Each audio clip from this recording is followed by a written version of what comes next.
I need your help. Lydia's coming to take everything. She's using the clause in the will. The inheritance is hers if we don't make it to a full year. I can't let her win. I know I was wrong. I know I hurt you. But this isn't just about me. It's about my father's legacy. I can't let Lydia take everything he built. Please, Jace, I'm asking you to help me. Just for a few more months. Then, after that, we can go our separate ways.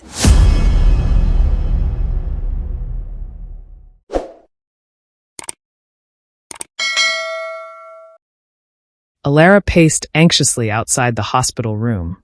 Her father, the only family she had ever truly known, lay in the bed, slipping further and further away from life.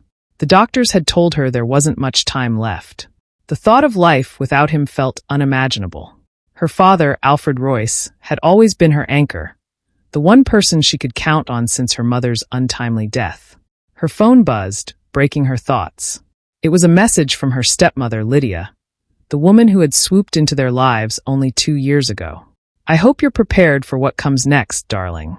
This family business is not for the faint of heart. Elara's stomach churned. Lydia, with her cold eyes and twisted smile, had never hidden her disdain for Elara. And with her father's declining health, it was only a matter of time before Lydia started making her moves. Elara could sense it. She walked into the room, sitting next to her father's bed. His breathing was shallow, and his eyes were half closed. "Elara," he whispered, his hand reaching out for hers. "I'm here, Dad," she said softly, her voice catching in her throat. "I'm here. There's something you must know about the will," he struggled to speak, his breaths becoming labored. "If you don't marry within 24 hours, everything will go to Lydia." Elara froze, her heart racing. "What? That can't be right. Why would you?" "I had to. For your protection, but now time is running out." His voice faded, and the beeping of the machines became erratic.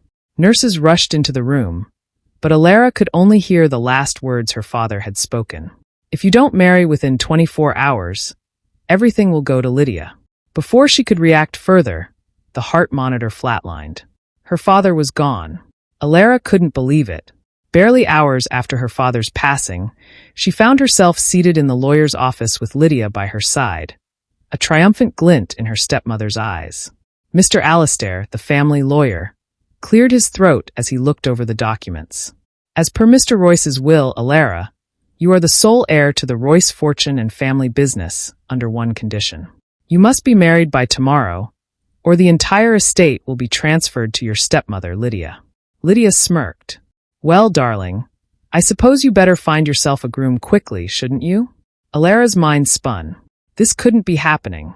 Why would my father do this? Mr. Alistair sighed. "He wanted to ensure your security. He was worried about Lydia's influence and your well-being. But now the clause is active, and you must marry within 24 hours or lose everything." Lydia tapped her manicured nails on the desk, looking far too pleased with herself. "Good luck finding someone to marry you in such a short time. Maybe I'll invite some friends over for a wedding, if you can manage to pull one off." Elara shot Lydia a glare, her hands trembling. But she wasn't about to let this vile woman win. "I'll find someone," Elara said firmly, standing up. "You'll see." With only 24 hours to find a husband, Elara found herself wandering the bustling streets of the city, her mind racing. She couldn't believe the situation she was in. How could her father have put her in this position? She thought about calling friends, but who could she ask to marry her on such short notice? And even if someone agreed, it wouldn't be a real marriage. It would be a contract, nothing more. As the hours ticked by, panic set in. With no other option in sight, Elara found herself walking into a dimly lit bar, hoping for a miracle. She sat at the counter, feeling defeated. "That's quite a look of despair you've got there," a deep voice said from beside her. Elara turned to see a tall, ruggedly handsome man seated next to her, his dark eyes observing her curiously. He looked out of place in the bar, dressed in a crisp suit with an air of mystery around him. "I'm just having a rough day," Elara muttered, not wanting to spill her problems to a stranger. He raised an eyebrow. Rough day or something worse? She sighed. Let's just say I need a husband in less than 24 hours, or I lose everything. To her surprise, the man didn't laugh. Instead, he leaned forward, intrigued. That's quite the predicament. And what do you propose to offer this lucky man? Elara bit her lip, desperation creeping in. I'll pay him. A monthly allowance. We stay married for as long as it takes, and when it's done, we can part ways. I just need someone, anyone. The man's expression didn't change, though his eyes flickered with something unreadable. I could be that man, he said casually. If you're serious. Elara blinked. You're offering to marry me? Just like that. He shrugged. If it helps you out, why not? She studied him for a moment. He didn't seem like the type to need money, but she didn't have time to question it. All right, she said, extending her hand. Let's do it. Elara didn't even know the man's name until they arrived at the courthouse the next morning. His name was Jace Blackwell. He had an easy confidence about him, moving through the motions of their rushed wedding as if it were no big deal. After they exchanged vows and signed the marriage certificate, Elara felt a strange sense of relief wash over her. She had done it. She had found a husband, and her inheritance was secure. Lydia was less than pleased when she learned about the marriage. You must be joking, she sneered as Elara introduced Jace. This is your husband? A man you picked up off the street. Elara held her ground. Yes, and he's legally my husband. The estate stays with me. Lydia's laughter echoed through the room. You've married a poor man, Elara. A nobody. What a disgrace. How fitting for someone like you. Jace stood silently by Elara's side, his face unreadable. Elara could feel the anger boiling inside her, but she didn't rise to Lydia's taunts. You'll see, Elara said quietly. I'll make this work. For weeks, Elara and Jace lived as husband and wife in name only. She honored their agreement, paying him monthly, and they settled into an easy companionship. Despite the strange circumstances, Jace was kind and supportive, and Elara found herself slowly letting her guard down around him. One evening, after another confrontation with Lydia, Elara found herself confiding in Jace. She's right, isn't she? I married a man I barely know, and now she's going to use that against me for the rest of my life. Jace smiled, but there was something different about his expression this time. You don't know as much about me as you think, Elara. Before she could ask what he meant, there was a knock at the door. A man in a tailored suit stood there, holding a briefcase. Mr. Blackwell, I've brought the documents you requested. Elara frowned. Documents? What's going on? Jace stood and took the briefcase, handing it to Elara. Open it. With trembling hands, she opened the case and gasped. Inside were financial statements, property deeds, and business contracts, enough to show that Jace was not just any man. He was a billionaire, the owner of a vast business empire that rivaled her own family's wealth. Elara looked up at him in shock. You're rich. Jace nodded. I didn't want you to marry me for my money, but now you know the truth. Lydia's smugness vanished the moment she learned of Jace's wealth. The tables had turned, and the power she once held over Elara evaporated.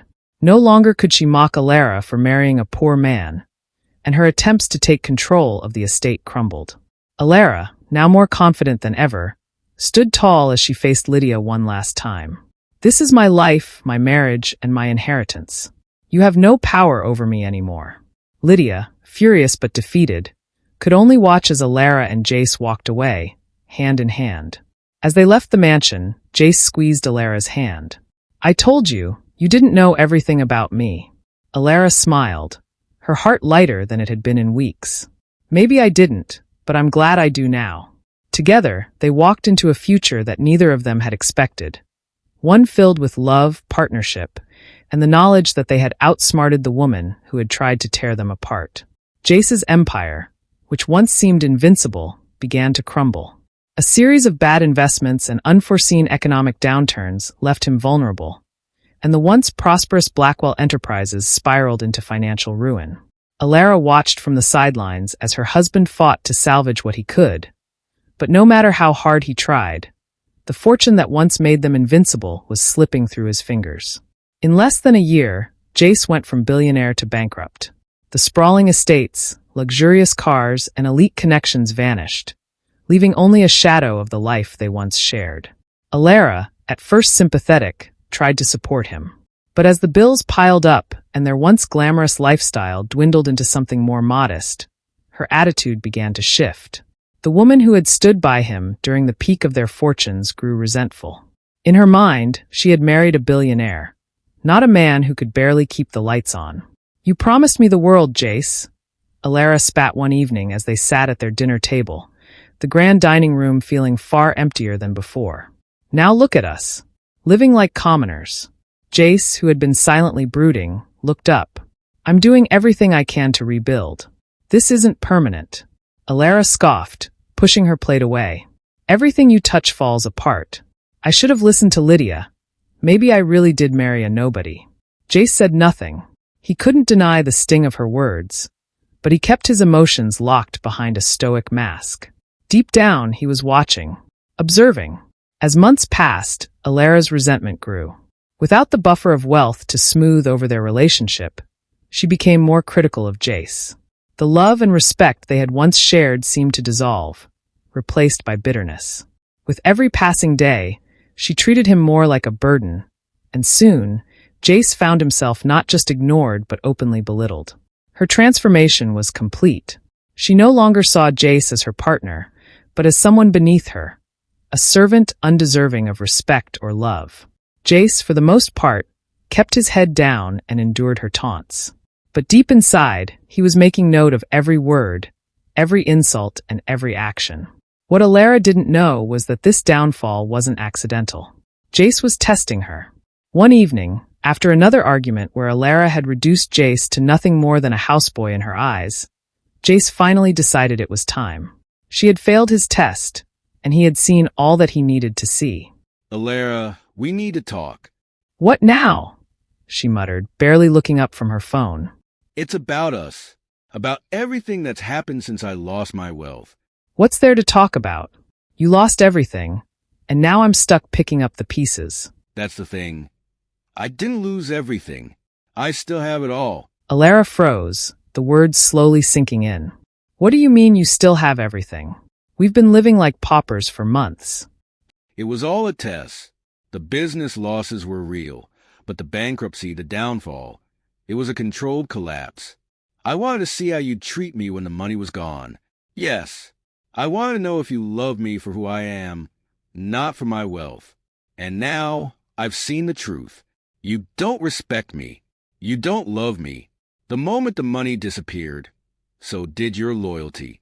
Elara's mouth opened and closed, struggling for words. She stood up, her face flushed with panic. "Jace, wait.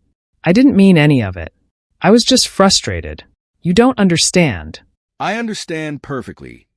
You thought you could treat me like a servant because the money was gone. But it was never about the money. It was about the kind of person you are when things don't go your way. Our marriage was built on a lie, Elara. You didn't marry me. You married my wealth. And now that I've seen who you really are, I don't want anything to do with you." Tears filled her eyes as she reached out to him. "Jace, please. I can change. I didn't mean to hurt you. I love you." "Love? You don't know what love is. If you did, you wouldn't have treated me like this." Elara's pleas fell on deaf ears as Jace packed his bags. The man she had taken for granted, the man she had ridiculed and belittled, was walking out of her life. And no amount of begging could change that. As Jace reached the door, he paused, turning to look at her one last time. "You could have had everything, Elara, but you showed me your true colors.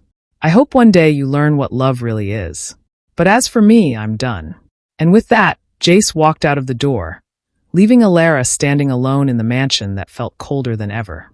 She fell to her knees, the weight of her actions crashing down on her. She had lost him, not because of his wealth, but because of her own choices. And there was no one to blame but herself.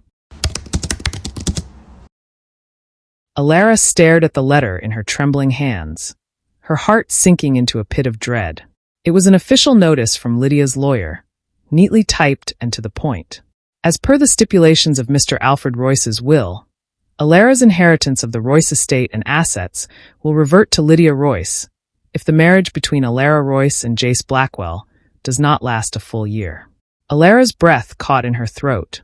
In the chaos of Jace's departure and her own guilt-ridden reflection, she had forgotten about the clause. The clock had been ticking, and now, with Jace gone and their marriage broken before the one-year mark, Lydia was coming to claim everything. Elara knew she was running out of time. Lydia's lawyers were already circling like vultures, preparing to swoop in and seize every last piece of the Royce fortune. But something inside Elara refused to give up. She couldn't let Lydia win, not like this. After Lydia left the mansion with her smug threats and promises to return, Elara collapsed on the sofa, her head spinning with thoughts. How could she stop this? How could she fight against Lydia when her own marriage had crumbled before the one-year deadline? Her thoughts turned to Jace. He was the key. If there was any chance to salvage the situation, it rested in her ability to convince him to return. She needed the marriage to last one full year, just a few more months, and then the inheritance would be legally secured. But after everything that had happened, after the way she had treated him, could she even face him? Elara bit her lip. She had no choice. Pride had to be set aside. It was either that or lose everything. She pulled out her phone, hesitating for a moment before dialing Jace's number. Her heart pounded with every ring, and when his deep, familiar voice finally answered, it took her a moment to find the courage to speak. "Elara," Jace said, his voice cold but curious. "What do you want?" I need your help. Lydia's coming to take everything.